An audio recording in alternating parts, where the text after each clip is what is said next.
Hi, friends. It's Tim Clack, host of the Business of Cleaning podcast. Prepare to be moved as Ken Carfagno opens up about his incredible journey of triumph over adversity.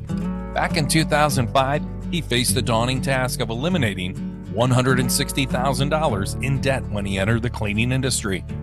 He conquered that challenge. Despite his accomplishments, he found himself logging a grueling 70-hour work week. Well, Ken had an epiphany that paved the way for the lifestyle he truly deserved, a life filled with precious moments with his beloved family. Tune in and let Ken share his invaluable wisdom and the transformative power of positive attitude. One phrase in that luncheon stuck out with you, changed your life forever, and it was, if you want to have my job and live my life, you're going to have to give up your personal life and sell out to the company. And that was the final red flag for you to create change. That was one of my significant turning points in my life. I remember that so clearly. One of my peers, I don't even know which one it was, I'm so thankful. He said, "Mr. E, this sounds awesome. Can you tell me what your personal life is like?" Pin drop in that place. And this is the reaction, and I'll never forget this. "If you want my job, you won't have a personal life.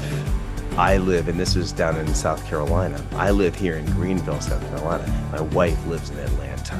I was at a pivotal point, and right there, that deflated the entire balloon of me wanting to be that next GE executive, and I was looking for a way out. We're accumulating the debt because she's finishing up school, and that's where some of that, a lot of that debt came in. Private school for her, I still had some left over for me. It just kept climbing. We made some very poor financial decisions. We made less than $18,000 our first year in the cleaning business. I'm sitting there in that parking lot, I'm like, it's gone.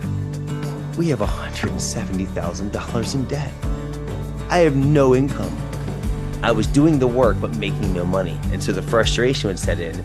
Even though the numbers looked awful, I was still excited, and I was listening daily to something positive. I was reading books all the time for positive mindset to keep my mind fresh, and that kept me positive to get through the tough times. And I had some really good Christian radio stations that certain songs really hit me and motivated me to get through one more day. We're making $60,000 to $70,000 in profit, 65,000 in profit. But it's taking me 5, 6, 6.5 days a week to do. And this is 2012, 13, so we had 3 kids. I'm not seeing my kids. I just want to be a dad. That trip to Fiji, I want to travel. I want to do stuff with my family. I don't want to miss this time. Trial and error of losing customers, gaining customers, getting higher paying clients, getting faster by using some of my engineering toolbox I knew, like the 80-20 rule, learning how to incorporate that, and taking my average clean from 3.5 hours down to 2.5. That change allowed us to go from 5, 6 days a week to 2 days a week and the same profit. This month's new episode is available beginning on Wednesday, July 19th. Tune into new episodes or listen through our archives on all major podcast providers. Remember to subscribe and leave a 5-star review.